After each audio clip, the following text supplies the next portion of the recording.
Pueden ser escuchados por niños, niñas y adolescentes sin supervisión de sus madres, padres, representantes o responsables. La entrevista. Muy buenas tardes, 4 minutos de este 3 de octubre de 2018, miércoles, ya a mitad de semana. Les saluda Pedro Prado. Bienvenidos a la entrevista con Miguel Ángel Rodríguez.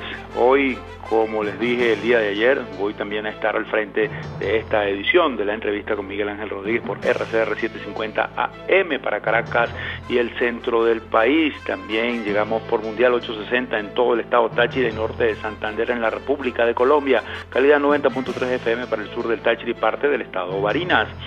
Llegamos también a través de internet en venezuela1.com y miguelcontigo.com.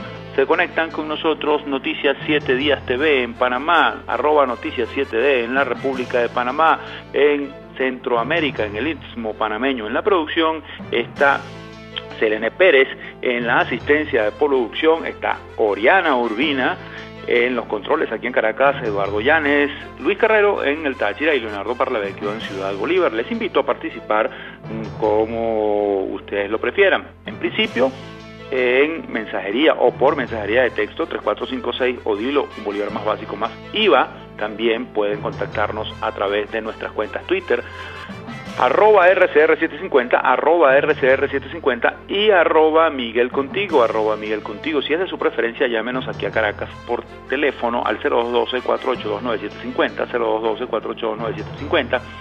En San Cristóbal los teléfonos son 0276-341-7524, 0276-341-7524 y 0276-341-4746. Y también no olvide que puede intercambiar o puede interactuar con nosotros y sintonizarnos simplemente por rcr.tv, porque esta es la radio que se ve.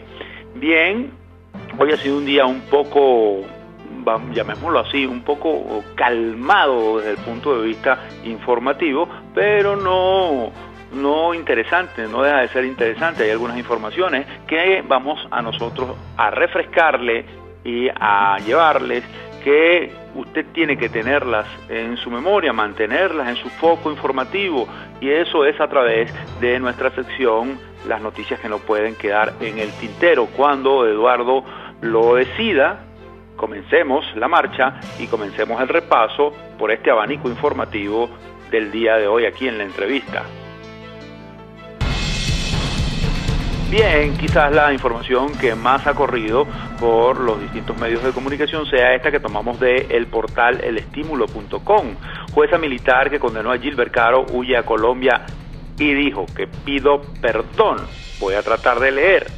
La jueza militar Luz Mariela Santa Fe Acevedo, quien procesó a varios presos políticos como estudiantes universitarios, el diputado Gilbert Caro y el militar sublevado Juan Carlos Caguaripano durante las protestas contra Nicolás Maduro en 2017, huyó a Colombia el 2 de octubre para pedir refugio. La jueza, con grado de mayor, confirmó al canal ETV Miami su solicitud y pidió perdón, comillas, a todo el pueblo venezolano y a todos aquellos que les causé un daño. Me arrepiento de no irme en el momento que tenía que hacerlo y haber dejado las órdenes a un lado, cierro comillas. Santa Fe dijo que se comunicó con el diputado Caro para pedir perdón y reconoció que no existían las condiciones legales para procesar al legislador, quien pasó un año en las cárceles en Venezuela, donde se deterioró gravemente su salud, según las denuncias del activista de derechos humanos. Gilbert Caro me entendió, él estuvo un año aislado, me pedían su traslado, yo lo acordaba pero nunca se lo daban, se hacían traslados hacia varias cárceles y eso no debe ser, dijo la jueza militar que ahora está en Colombia pidiendo que se le dé un asilo porque se siente perseguida, entre otras cosas. Lo cierto es que esta jueza, la militar, ya vamos a recordar, la juez militar Luz Mariela Santa Fe Acevedo, quien se encuentra en Colombia, se une a ese curioso grupo de funcionarios o de funcionarios del chavismo que de la noche a la mañana se dieron cuenta que estaban siendo manipulados, o por lo menos así lo han expresado sus acciones, y salieron despavoridos buscando un refugio, muchos en los Estados Unidos y esta jueza, en este caso, en la República de Colombia. Hablamos, por ejemplo, del fiscal del caso de Leopoldo López, Franklin Nieves, quien dijo que también manipuló pruebas para condenar a López y se manifestó arrepentido y acusó al poder de hacer todo lo posible para que todo el juicio de Leopoldo López estuviera amañado. También hablamos del famoso magistrado Eladio Aponte, quien, por cierto, por allí dicen que está en una situación bastante precaria en la ciudad de Orlando, quien fue una de las grandes fichas del Poder Judicial de parte de Hugo Chávez, y que de la noche a la mañana salió despavorido y empezó a hablar y a decir cómo se manipulan todas las decisiones, cómo se manipulaban las decisiones a nivel del TSJ para complacer los designios y los deseos del poder encabezado en aquel entonces por Hugo Chávez y ahora por Nicolás Maduro. También podemos ahí agregar a esa lista, aunque no es del Poder Judicial, a el famoso escolta Leamsi Salazar, quien está en los Estados Unidos y cuya declaración según la cual Diosdado Cabello es el jefe del cartel de los soles aquí en Venezuela, generó una gran cantidad de consecuencias, sobre todo a medios de comunicación como La Patilla, como El Nacional, como Tal Cual, que fueron demanados por este señor Cabello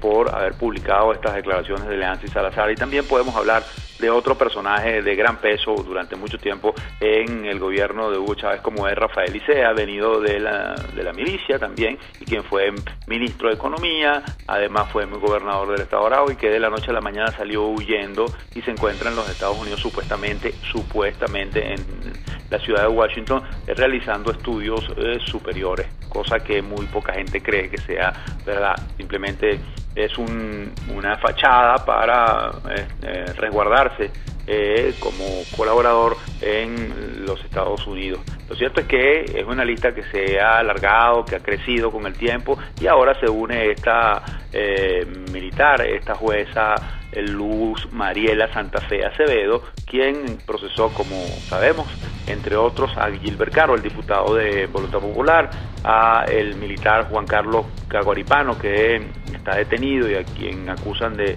rebelión y de extraer armas de un fuerte, y otros estudiantes universitarios que participaron en las protestas del año 2017. Bueno, esto tendrá algunas consecuencias y seguramente ya tendremos a los voceros del gobierno descalificando, insultando, denostando de esta señora, y bueno, veremos si esta señora recibe el apoyo político, diplomático y la protección del gobierno de Colombia, porque ya podemos asumir que esta señora no podrá regresar a Venezuela por múltiples razones, huelgan las razones. Bueno, pasemos entonces ahora a efecto Cocuyo para leer el siguiente titular. Delcy Rodríguez, la vicepresidenta: hay precios acordados en las matrículas escolares en el sector privado. La vicepresidenta de la República, Delcy Rodríguez, anunció este miércoles 3 de octubre la firma de un acuerdo respecto a los costos de las tarifas con los colegios privados del país, luego de una serie de reuniones que mantuvo con el sector que agrupa 1.200.000 niños en el país y alrededor de 5.000 escuelas. Sin embargo, no ofreció detalles de los precios establecidos. Comillas: hay precios acordados en las matrículas escolares del sector privado. Esta es una resolución que busca el equilibrio al que llamó el presidente Nicolás Maduro cuando llamó al programa de recuperación económica, cierro comillas, dijo Rodríguez desde el Palacio de Miraflores, acompañada de los ministros de Educación Aristóbulo Isturiz, de Comercio William Contreras y de Salud Carlos Alvarado. Habrá que esperar, porque como sabemos, y así mismo lo han denunciado representantes, por ejemplo, del sector económico, del sector comercial, empresarial, esos famosos precios acordados no son tales, sino son imposiciones que hace el gobierno, toma decisiones unilateralmente, se rodea de un grupo de personas muy cercanas de los distintos sectores, y entonces dice que los gremios de determinado sector firmaron y se fijó unos precios acordados que en el caso de alimentos y productos de necesidad, de primera necesidad, lo que hacen como primera consecuencia es que esos alimentos y esos productos de primera necesidad desaparezcan, porque no tienen nada que ver con la realidad de la estructura de costos, por ejemplo, y en este caso lo más probable es que esto genere un conflicto muy grave internamente, y estamos hablando de la educación, que incluye también a trabajadores que dependen de estos centros educativos privados. Veremos qué pasa cuando anuncien estos precios acordados, porque también esto es una cadena que arrastra padres y representantes. Y en una situación tan caótica como la que estamos viendo desde el punto de vista económico, es una noticia que preocupa en extremo, sobre todo por la conducta tan perniciosa que ha tenido en estos casos en el manejo de las situaciones de interés colectivo el gobierno nacional. Y pasemos ahora a el diario El Nacional. El titular que escogimos dice lo siguiente: colombianos regresan a su país después de haber migrado a Venezuela. Ana Teresa Castillo, fundadora de la Asociación de Víctimas en la Frontera Venezolana, indicó que funcionarios de la Guardia Nacional Bolivariana robaron artículos de su casa. Colombianos residentes en Venezuela también están migrando del país buscando mejores posibilidades en su país de origen. Carlos Holmes Trujillo, canciller colombiano, detalló que el gobierno de Iván Duque deberá disponer de 10,5% del presupuesto anual solo para atender el alto índice de inmigración. Ana Teresa Castillo, fundadora de la Asociación de Víctimas de la Frontera en Cúcuta, Colombia, que es parte de la diáspora actual, explicó que su razón para devolverse es que funcionarios de la Guardia Nacional Bolivariana robaran su hogar. Dijo en una entrevista en NTN 24, detalló que fue a Venezuela buscando refugio después de haber sido violada por 7 hombres en su país natal. Me dejaron marcado el cuerpo, luego me fui para Venezuela, busqué un refugio, era una ciudad muy buena, vivía tranquila. Asimismo agregó que su asociación brinda atención jurídica a los venezolanos. Prueba de esto son las 367 cédulas que se han tramitado para las personas con padres colombianos. También les brinda ropa y calzado, aunque no dijo una cifra, por lo menos dio la cara para tratar de suscribir que, contrario a lo que dice el gobierno, que los colombianos se están viniendo de allá para acá. Hay colombianos que vinieron a Venezuela, eso lo sabemos, durante muchos años, estuvieron residenciados, y ya hay varias generaciones de familias nacidas de colombianos que vinieron a Venezuela, que se están devolviendo gracias a la crisis, gracias a este desastre en el cual estamos metidos. Pero bueno, el gobierno seguirá diciendo sus mentiras, sin la verdad siempre le rebotará en la cara, a pesar de que no pase nada en contra de ellos. Pasemos a tal cual, y volvemos con el tema migratorio. Estado brasileño de Roraima otorgó más de 14.000 permisos de trabajo para venezolanos. Leo, para el Ministerio de Trabajo, con esta medida se busca auxiliar de cierta manera a todos los venezolanos que cruzan al país huyendo de la crisis política, económica, social y humanitaria que se vive en esa nación.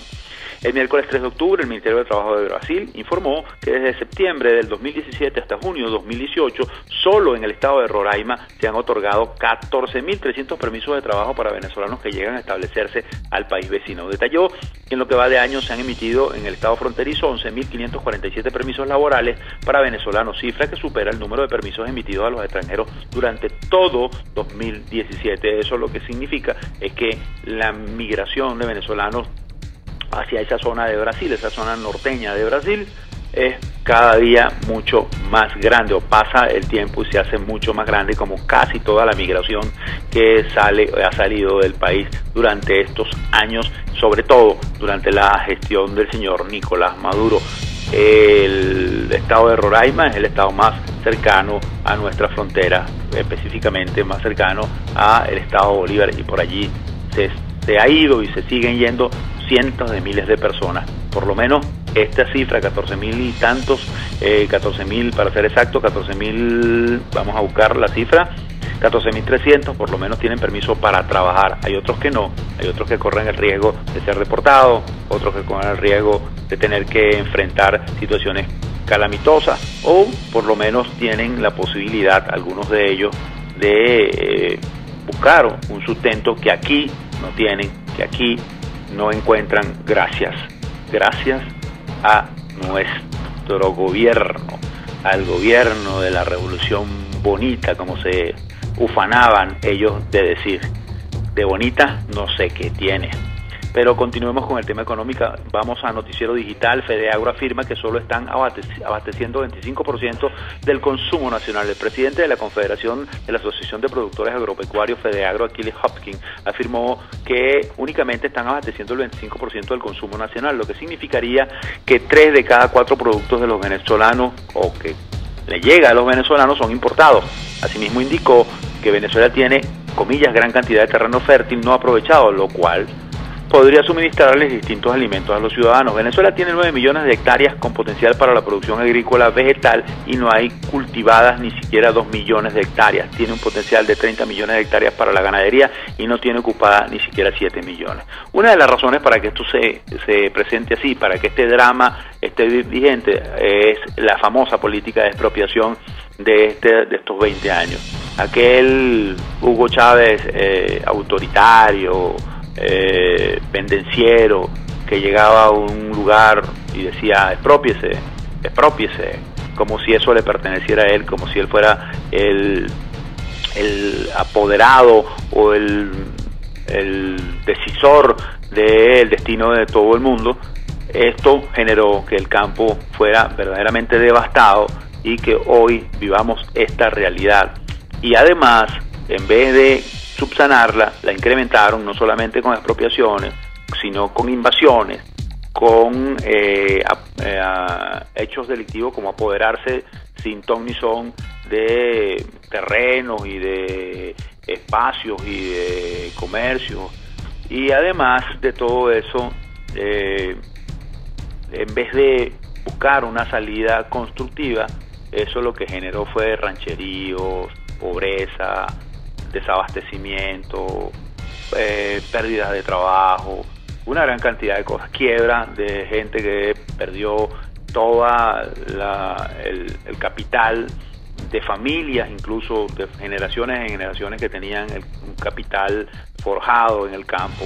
Pero bueno, primero era la revolución, supuestamente iba a haber una equitativa repartición de la tierra para que la gente produjera, para que por medio, por ejemplo, de aquellos puntos zamoranos se pudiera producir y generarse esa tan cacareada seguridad agroalimentaria que iba a garantizar la revolución bolivariana. Pero bueno, como ustedes saben, esto es producto de esa manera de ver la vida que tenía el señor Hugo Chávez y su revolución, que nos ha tenido o nos ha traído hasta esta desgracia que estamos viviendo. Pasemos entonces ahora a la pastilla. Seguimos en el tema económico, pero en este caso ya es financiero. Guzmán, el Petro es otro mecanismo de dominación como el carnet de la patria, y el CLAP, presidente de la Comisión Permanente de Finanzas y Desarrollo Económico de la Asamblea Nacional, el diputado Rafael Guzmán Unidad Miranda, se pronunció tras el anuncio del gobierno sobre la oficialización del petro como moneda comercial en Venezuela este 1 de octubre, catalogándola de ilegal por ser el bolívar la moneda de curso legal en la nación. A juicio del parlamentario, la entrada del petro no ayudará a mejorar la economía en Venezuela porque se trata de un mecanismo de dominación más, como lo son el carnet de la patria y la caja CLAP por parte del gobierno, con el propósito de ir doblegando la voluntad del emprendimiento y lo poco que queda de economía en el país, aseveró. También en una de esas extensiones de la declaración, el diputado Guzmán asegura que también es un instrumento para lograr la legitimación de capitales. La legitimación de capitales, como ustedes saben, se puede producir por varias vías, y una de las vías es la vía financiera, y eso puede permitir, por ejemplo, que se limpien o se blanqueen dineros provenientes de hechos ilícitos, no solamente del narcotráfico, de la corrupción, cosa en la cual el gobierno es muy ducho, es bastante hábil, y para prueba solamente tenemos que remitirnos a una cantidad de acontecimientos pasados y presentes en la cual se ve la cara de la corrupción clarita, y los personajes están allí, están dentro del gobierno, siguen vegetando alrededor del gobierno, incluso están afuera ahora como enemigos del gobierno, pero que son los causantes de una monstruosa corrupción que ha diezmado los dineros públicos, que ha dilapidado el futuro de una patria, el futuro de una nación, gracias a este tormento llamado gobierno bolivariano. Pasemos entonces también, para continuar en el ámbito económico, porque es muy importante, y esto creo que la gente le interesa mucho y creemos nosotros que deben estar pendientes. Vamos a descifrado, establecen límites para transacciones electrónicas. Las empresas bancarias del país anunciaron esta semana los nuevos límites para realizar transacciones en medios electrónicos como pagos y transferencias. Los nuevos montos para hacer movimientos a terceros en cuentas de otros bancos estará entre 20.000 y 100.000 bolívares soberanos, mientras que empresas o personas jurídicas tendrán permitido traspasar desde 40.000 bolívares soberanos hasta 5 millones. Por otro lado, el Banco de Venezuela, Provincial y Plaza no establecieron un límite para las operaciones con tarjetas de débito. Sin embargo, el resto de las empresas bancarias sí colocaron una restricción que estaría entre los 10.000 y 400.000 bolívares soberanos, dependiendo de cada entidad bancaria. Bueno, tome sus previsiones, pida sus consultas y pueda usted tomar en cuenta que cuando vaya a pagar tiene estos límites, y cuando vaya a hacer transacciones también tiene estos límites. Pasemos ahora a el cooperante, y esto es un tema bien interesante que el gobierno se ha encargado de silenciar. Leo el titular del cooperante. ¿Por qué el gobierno no dice ni pío sobre la acusación de Claudio Uberti contra Hugo Chávez? Ni una nota corta, una respuesta básica o elemental, nada. Los siempre locuaces voceros del gobierno han ignorado olímpicamente las acusaciones contra el gobierno de Hugo Chávez que ha lanzado Claudio Uberti ante la justicia argentina. Ni en ABN, ni en BTV o en ninguno de los medios y portales presuntamente informativos del gobierno existe referencia alguna al caso. Basta con activar el botón de búsqueda de cualquiera de ellos y solicitar cualquier cosa sobre Claudio Uberti para que el usuario reciba un gran silencio. Nada, Uberti no existe para el gobierno de Nicolás Maduro, ni siquiera porque en la trama de corrupción que ha denunciado ante la justicia argentina haya mencionado como operador nada más y nada menos que al hoy archienemigo de Maduro, Rafael Ramírez, uno de los que participó en esa trama de corrupción y soborno donde el presidente Hugo Chávez y Néstor Kirchner presuntamente se repartieron 50 millones de dólares como parte de la comisión por la compra de los bonos argentinos Bonden 2012. Según Uberti, fue Rafael Ramírez quien se encargó personalmente de enviarle los primeros 11 millones de dólares en efectivo a Néstor Kirchner, como parte de los 25 millones de dólares que se ganó cada presidente como comisión de la operación de los bonos. Bueno, esto lo escribe nuestra colega y amiga Elizabeth Fuentes. Esto es una gran verdad. El gobierno no va a responder esto y mucho menos lo va a responder o va a hacer comentario alguno el famoso fiscal de la constituyente Tarek William Saab, porque esto lo que deja en evidencia es el talante del señor Hugo Chávez, que mucha gente pensaba que solamente sus acólitos y sus muchachos son los que tienen malas mañas. Al parecer, y de acuerdo con este señor Uberti, que era una especie de embajador paralelo de Argentina y Venezuela durante la gestión de Hugo Chávez y por parte de Néstor Kirchner, era el que se encargaba de hacer todas estas tramoyas, corruptelas y trapisondas económicas para generar dividendos tanto a su presidente Néstor Kirchner, también fallecido, como para Hugo Chávez. Esto revela la careta non santa, por llamarlo de alguna manera para no ofender la memoria de un muerto, de este señor Hugo Chávez, que supuestamente era un luchador en contra de la corrupción.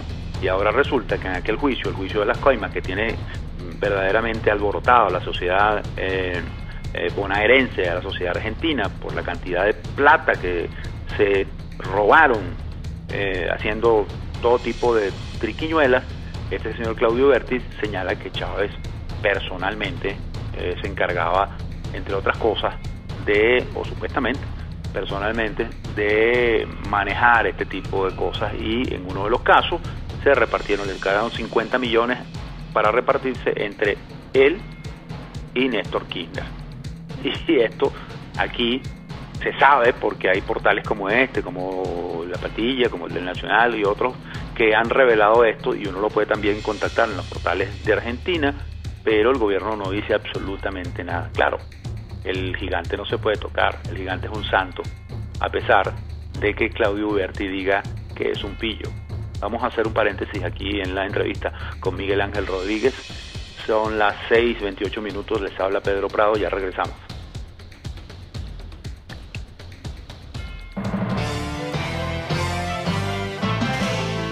Les estamos presentando La Entrevista con La Entrevista Rodríguez.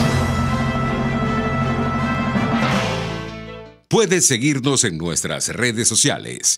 En Twitter, @RCR750, la radio que se ve. En Global Therapy, Centro de Rehabilitación Física, aplicamos tratamientos personalizados para todas las edades con equipos de última tecnología que te aseguran una rápida recuperación. Atendemos esguinces, fracturas, lesiones deportivas, desgarros musculares y lesiones de rodilla. Búscanos en el Centro Comercial Multiplaza Paraíso, nivel empresarial 2, teléfono 0212-461-9087. Global Therapy y despídete del dolor.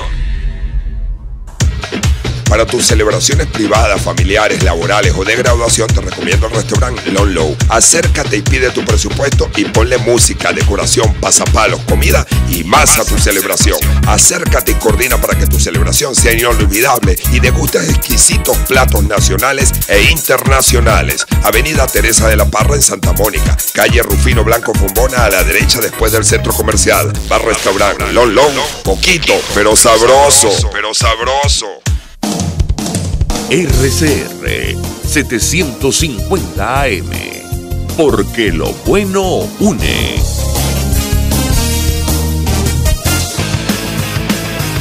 Un espacio que analiza y debate la coyuntura política, económica y social de nuestro país. Acompañe cada mañana a la periodista María Alejandra Trujillo en Palabras más, palabras más, palabras menos. Palabras más, palabras menos. Informes, entrevistas, análisis y discusiones sobre los temas de actualidad. Es lo que más te puedo dar, es lo de siempre. Palabras más, palabras menos. De lunes a viernes, de 7 a 8 de la mañana, por RCR 750 AM.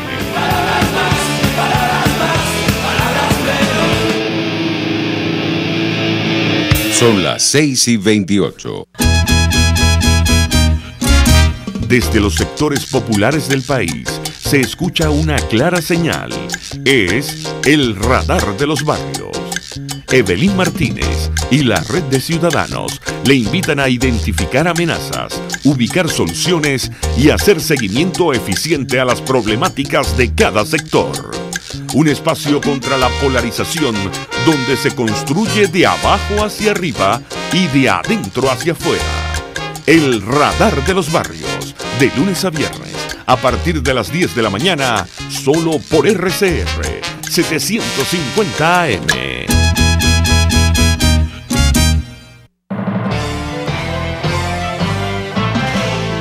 Usted escucha La Entrevista con Miguel Ángel Rodríguez.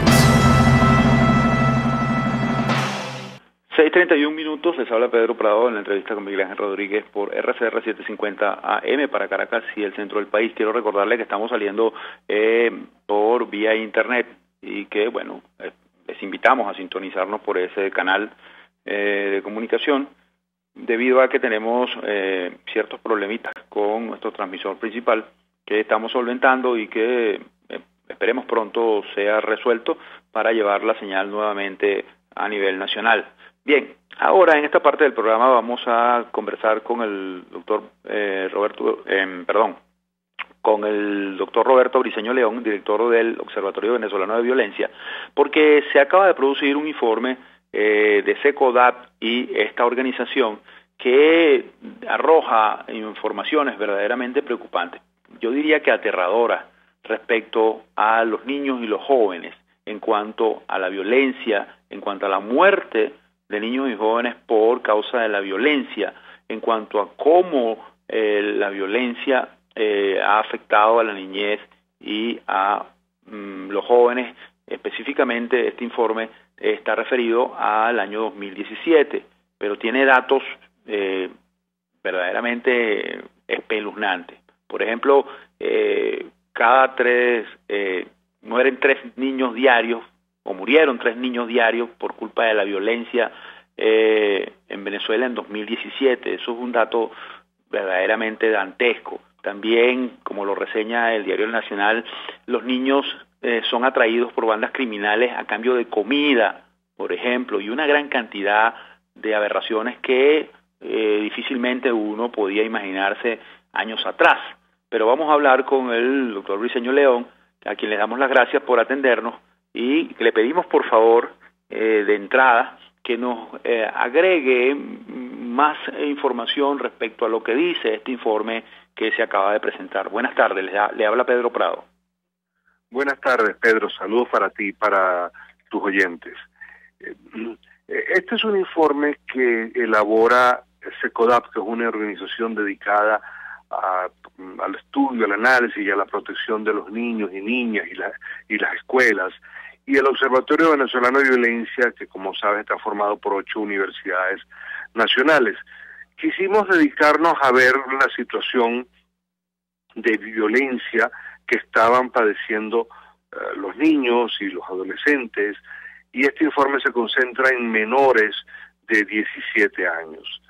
Lo que uno observa es de una manera muy importante una mortalidad que está ubicada de una manera muy fuerte entre los 15 y los 17 años.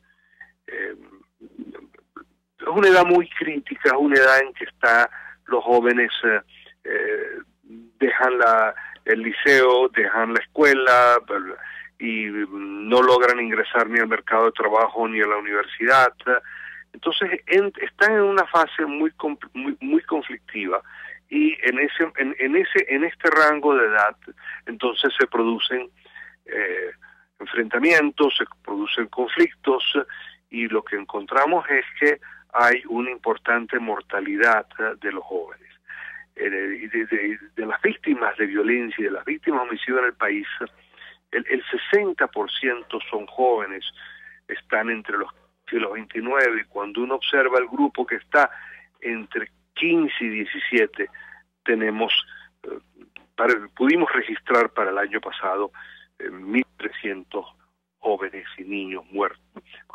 En este grupo de edad 1.200, en total unos 1.300 jóvenes muertos. Esto es una cifra sorprendente, abismal, como decías hace un momento, aterradora, porque se presume que es la población que debe tener incluso una protección especial, una protección preferente por parte de las autoridades y por parte del Estado. Y lo que vemos es una situación de abandono y una violencia que ha estado vinculada a los grupos criminales, a la delincuencia, pero también de una manera importante a la acción policial, a la letalidad de la acción policial, que los victimiza igualmente a este grupo de edad. Entonces, lejos de ser una población protegida, una población sana, que no tendría ninguna razón para morir, es una población que está ahorita viéndose sometida a violencia por las dificultades del país, que es lo que llamamos violencia estructural, es decir, por la pobreza, por la carencia de alimentos, por la carencia de medicinas, por la incapacidad de tener un transporte para ir a estudiar. Entonces hay un grueso de esa violencia que tiene que ver con esas condiciones sociales, la violencia de los delincuentes y de los grupos delincuenciales que buscan captarlos, y cuando no los pueden captar los someten y los agreden, y por el otro lado una violencia ilegal por parte de las autoridades que, con irrespeto a todas las normas y las leyes y los derechos humanos, someten a esta población. Entonces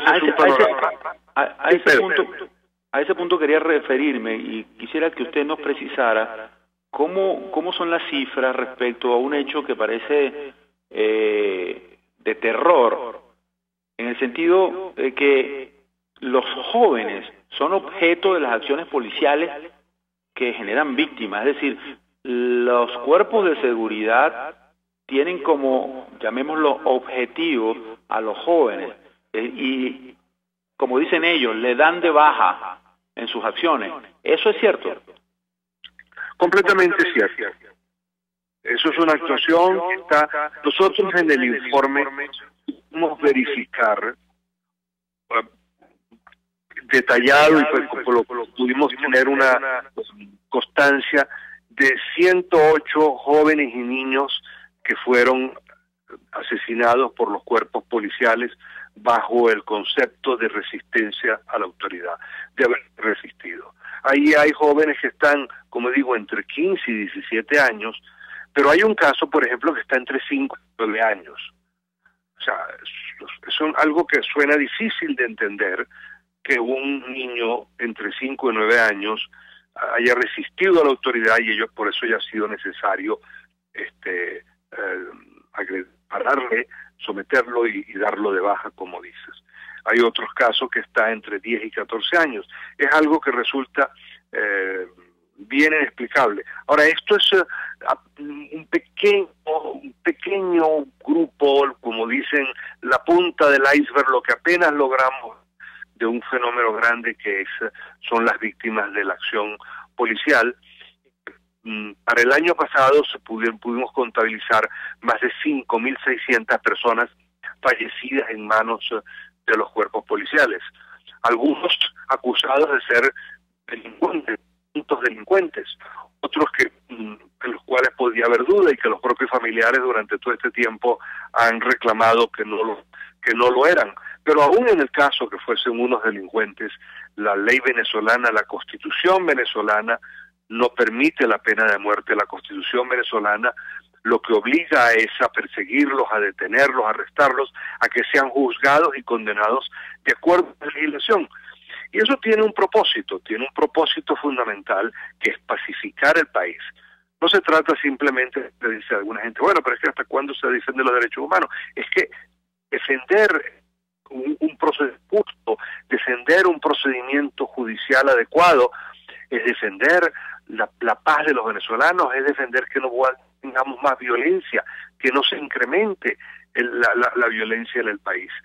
Con estos mecanismos, lo que queremos SECODAP y el Observatorio Venezolano de Violencia, que como digo, somos 8 universidades nacionales, lo que queremos decir es que hay que buscar otros caminos para solucionar los conflictos, tenemos que buscar otros caminos para prevenir el delito y tenemos que buscar otros caminos para proteger a la población, para castigar a los delincuentes y proteger a la población, proteger a todos, a los jóvenes, a los niños que están padeciendo de una violencia muy fuerte y muy triste en el país.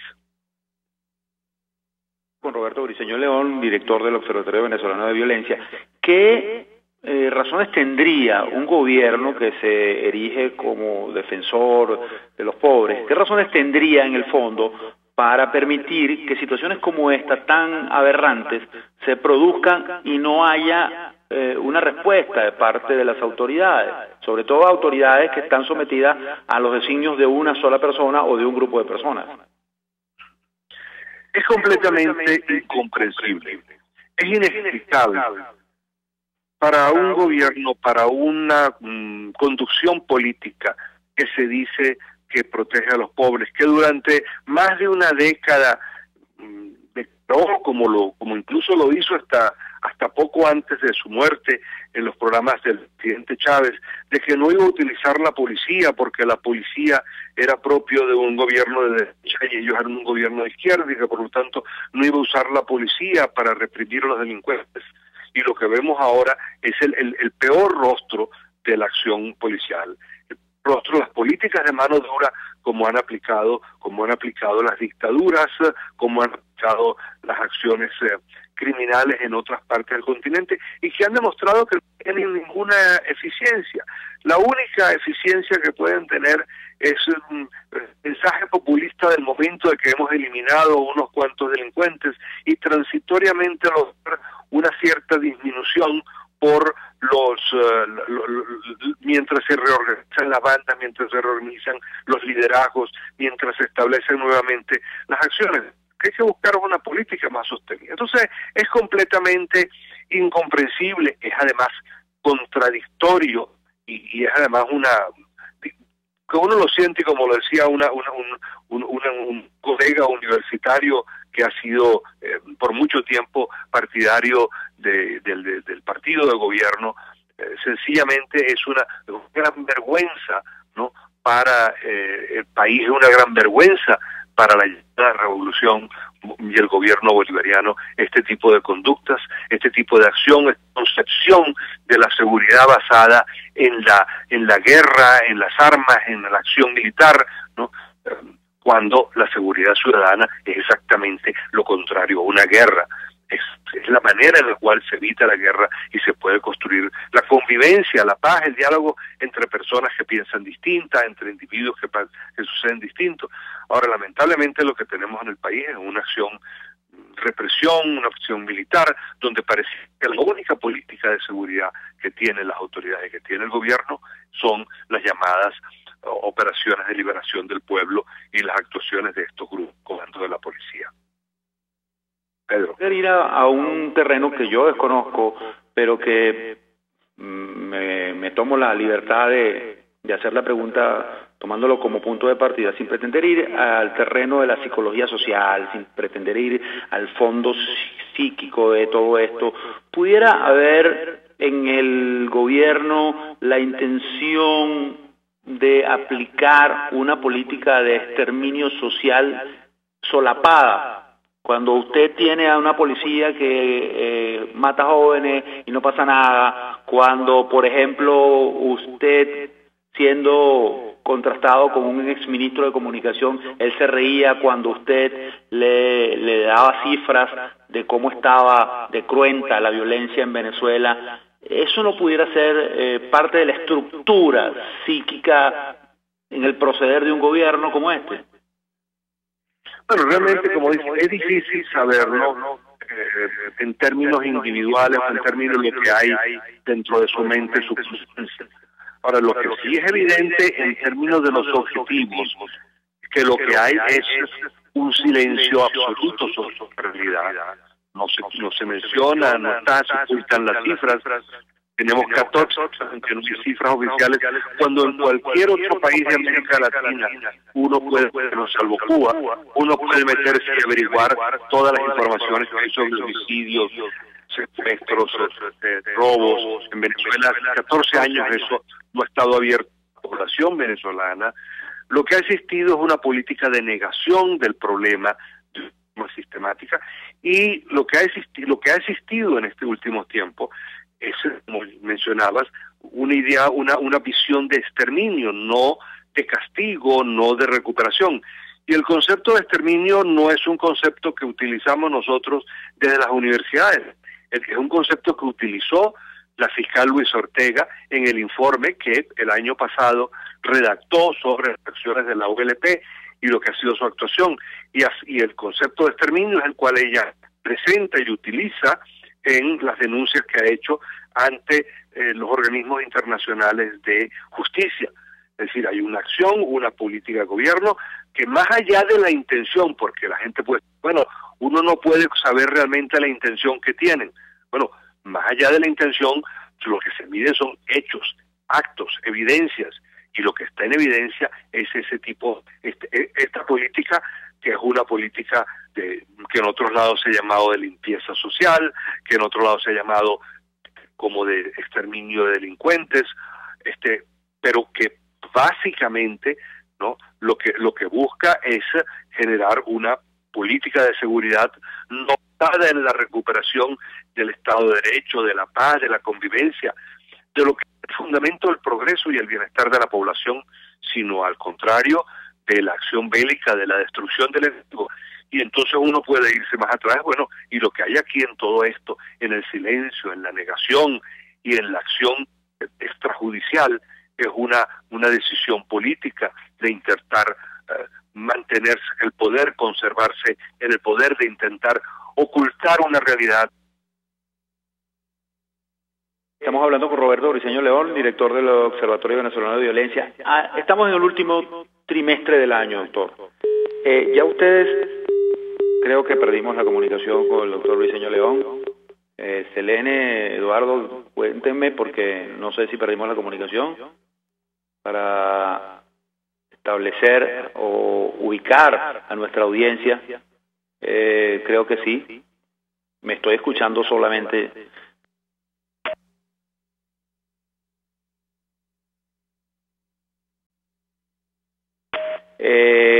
Por ejemplo, el doctor Briceño León revela a una entrevista a La Voz de América que se está observando en niños de 9 y 10 años que los van captando bandas criminales y los van incorporando y luego le van dando tareas, le dicen que tienen que vigilar, les muestran las armas. ¿Y ustedes saben cómo los captan? con comida, ofreciéndoles comida increíble, a cambio de comida. La necesidad, bueno, lleva a que estos niños sucumban ante el aparato criminal y que los utiliza como herramientas para cometer sus fechorías. Esta es una de las cosas que está plasmada en este informe, una de las aberraciones que están plasmadas en este informe de SECODAP y el Observatorio Venezolano de Violencia. Como les digo, disculpe, doctor Luiseño León, que habíamos cortado la comunicación porque hubo una suspensión involuntaria de nuestra parte. La tecnología nos jugó una mala pasada. Pero quería preguntarle, en este informe, y estaba yo hablando de eso, explíquenos cómo es ese mecanismo perverso de que la criminalidad organizada, los bandas criminales están captando niños simplemente con el hecho de ofrecerles a cambio comida, alimentos. Cuando nosotros realizamos nuestros estudios desde hace 20 años, lo que veíamos es que la forma de captación que podían tener las bandas hacia los jóvenes era ofrecerles unos zapatos de lujo, unos zapatos de marca, unos pantalones de marca, y eso se lo ofrecían a los jóvenes y de esa manera los iban captando. Después empezaron a ofrecerle teléfonos celulares y de esa manera le ofrecían un atractivo al joven para que se fuera incorporando en la banda. En los últimos 2 años lo que hemos observado es que esa dinámica ha cambiado y que lo que empiezan a ofrecerle es comida, alimentos, refrescos a los jóvenes. Y esto ha llevado a que sean jóvenes y haya bajado la edad. Entonces, inclusive es una aproximación a niños. Están entre 10, 11 años, incluso hemos podido registrar casos de 9 años, que los buscan, los llevan a la casa. Son niños que en sus hogares tienen pocos alimentos, no tienen casi comida, entonces van y les ofrecen comida y les ofrecen un refresco, que es algo, bueno, muy apetecido de pronto por un niño y escaso, y que en su casa, bueno, que apenas les alcanzará el dinero para comprar comida no podrán adquirir. Entonces los van captando con esto. Cuando están un poco más grandecitos, tienen un poco más, incluso los llevan fuera a comer unas hamburguesas. Y lo que es muy dramático es que ha sido esta forma de incorporarlos y de ofrecerle alimentos los hace miembros de la banda, y su familia empieza a ser sustituida por la banda, quien las que le da comida, quien los protege, quien de alguna manera les empieza a dar orientaciones, y que de esa manera les ordena también y los lleva a involucrarse en el delito. Esto es una consecuencia muy perversa de lo que es el empobrecimiento en la sociedad venezolana y el empobrecimiento que ha vivido el país, y las familias trabajadoras y las familias humildes, que son la mayoría de las familias que viven en los barrios de Venezuela y en las zonas populares, que han visto estos fenómenos crecer de una manera muy notable y muy dramática, y de una manera también muy peligrosa. Pedro. Podemos inferir, doctor, o especular sobre que mientras más miseria se genere en Venezuela, y sobre todo en los estratos más bajos, donde está la mayoría de los jóvenes, suponemos nosotros, mayor podrá fortalecerse la delincuencia organizada, la delincuencia criminal, esta que está organizada en bandas, que azota barrios, que domina urbanizaciones. Sí, eso es lo que ha venido pasando. Y no era lo que pasaba en Venezuela. En Venezuela la criminalidad aumentó de una manera, y los homicidios aumentaron de una manera muy importante, cuando también teníamos riqueza, cuando teníamos abundancia. Entonces lo que hay de común en cuando había abundancia y cuando hay ahora miseria es que sencillamente se destruyeron los lazos sociales, se destruyó el pacto social, se destruyó el sentido de la norma, de la convivencia, de la honestidad, del trabajo, del esfuerzo. Se destruyó el sentido del cumplimiento de la ley y de las normas del diálogo, porque las autoridades, el ejemplo que se dio era todo lo contrario, que lo que importaba era la fuerza, que lo que importaba eran las armas, que eso era lo que se premiaba, y no el trabajo y no la acción honesta. Entonces, cuando uno tiene una situación de pobreza frente y de empobrecimiento, llamamos más, frente y al lado de esto hay una impunidad generalizada, la tentación es muy grande.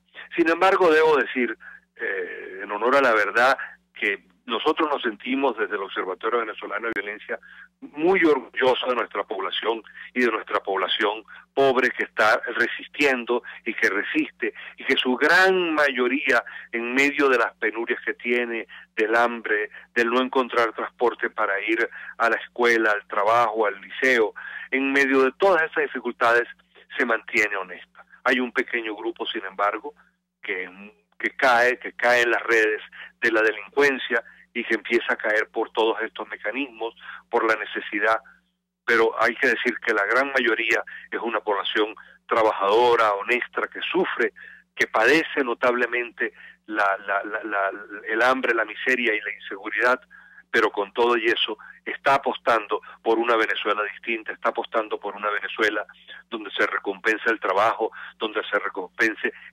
honesto, donde se recompensa a aquellos que luchan toda su vida por mandarle bienestar a su familia y que lamentablemente no cuentan con el apoyo del Estado y del gobierno, sino que más bien se ha convertido en un obstáculo para poder generar bienestar y progreso familiar individual. Para finalizar, y brevemente se lo pedimos por una cuestión de tiempo, y agradecerle también su gentileza por concedernos esto. Ya estamos en el último trimestre del año. ¿Ustedes tienen alguna cifra preliminar de cómo están los números en cuanto a la violencia para este año 2018? No nos gusta dar cifras antes de tener unos consolidados. Estamos consolidando en este momento el tercer trimestre que acaba de concluir apenas unos días. Entonces no nos atrevemos a decir. Lo que puedo y lo que se expresa muy bien en el informe como tendencia es que hay un incremento en el delito entre los jóvenes, que ha bajado y disminuido la edad a la cual se incorporan a las bandas, que hay un aumento en los delitos vinculados al hambre y que hay un incremento mucho mayor por todos los demás en las víctimas de la acción policial ilegal. Bien, muchísimas gracias al doctor Briceño León, Roberto Briceño León, del Observatorio Venezolano de Violencia, por concedernos estos minutos para hablar de este tema que verdaderamente crispa, hiela la sangre de lo horrible que es este informe en el sentido de lo que revela, no el informe en sí, sino lo que revela, la información que trae. Es verdaderamente dantesco saber lo que está pasando con la violencia y con los jóvenes y niños en este país. Y mucha gente que tiene decisiones que tomar al respecto, lo que hace es ver para los lados. Gracias, doctor. Nosotros establecemos una pausa aquí en la entrevista. Miguel Ángel Rodríguez, les habla Pedro Prado y ya regresamos.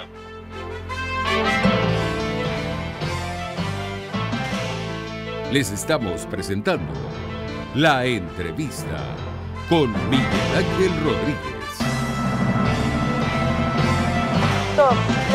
En Triple con WP tenemos las mejores tarifas en paquetes de viajes nacionales e internacionales. Pregúntanos por hospedaje, alquiler de vehículos, viajes en crucero y más. Síguenos en @tripping_BE o visítanos en el Centro Comercial Los Amanes, piso 2, oficina 201. Tripping Venezuela, más que viajes, ofrecemos experiencias.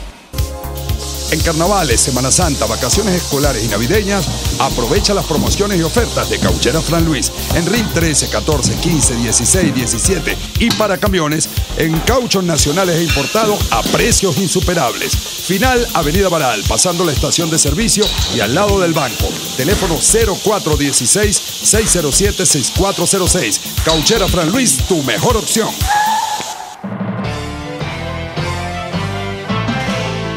Usted escucha La Entrevista con Miguel Ángel Rodríguez.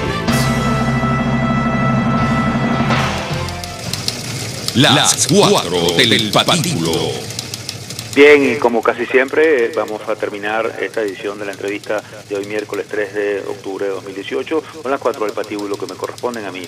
La primera, típico de estos irresponsables. El gobierno, por intermedio de la flamante vicepresidenta, anunció que se han donado $10 millones a Indonesia para las víctimas del reciente terremoto y tsunami ocurrido en esa nación asiática. Yo opino. Y a los que aquí no comen y no les alcanza para la comida, las medicinas y otras necesidades, que se los lleve el tsunami de miseria roja, ¿verdad? Por cierto, la próxima vez donen 10 millones de petros porque nos saldrán más barato, ¿no les parece? La segunda, para la recuperación del sector agrario en Venezuela se necesitarían 1.500 millones de dólares. Este proceso llevaría 5 años en condiciones normales, revelaron representantes de la agroindustria. Yo opino, irónicamente, solo en el caso de Pedeval o Pudreval, estos pillos del gobierno causaron una pérdida a la nación de más de 2.000 millones de dólares con ese guiso en la importación de alimentos y todavía a la fecha no hay responsable. ¡Qué tristeza! No tengamos agro y no tenemos plata para recuperarla. Gracias a la delincuencia. Como dicen ellos, patria, socialismo y muerte, sobre todo esto último. La tercera, el diputado Gilbert Caro, enjuiciado por la jueza militar que hoy pide asilo en Colombia, dijo que acepta el perdón que la dama le pidió personalmente por haberlo procesado injustamente. Caro dijo que hay que perdonar para poder reconstruir al país. Yo opino, diputado Caro, bien por su hidalguía, pero tenga presente el dicho, perdona, pero no olvides. La cuarta y última, el gobierno anuncia precios acordados en medicamentos producidos en el país. Yo opino, de acordados esos precios no tendrán nada o no tienen nada. La experiencia lo dice. Y si ya había escasez de medicina sin que estos tipos volvieran a poner la torta, ahora sí es verdad que tendremos que recurrir, será a la brujería para podernos curar. Son unas ronchas, de verdad. Y así concluimos esta edición de la entrevista con Miguel Ángel Rodríguez. Llegamos gracias a RCR 750 para Caracas y el centro del país, Mundial 860 en el estado Táchira y parte del estado Barinas. En la producción estuvo Selene Pérez, en la asistencia de producción estuvo Oriana Urbina, en los controles Eduardo Llano, Leonardo Parlavecchio en el Táchira, Leonardo en Ciudad Bolívar y Leonardo Montilla en el Táchira, todos bajo la dirección general de Jaime Nestares. Se despide de ustedes hasta el día de mañana, Pedro Prado, deseándoles que tengan una feliz noche. Nos vemos y nos hablamos mañana con el favor de Dios, todo apuradito, pero así será. Hasta mañana.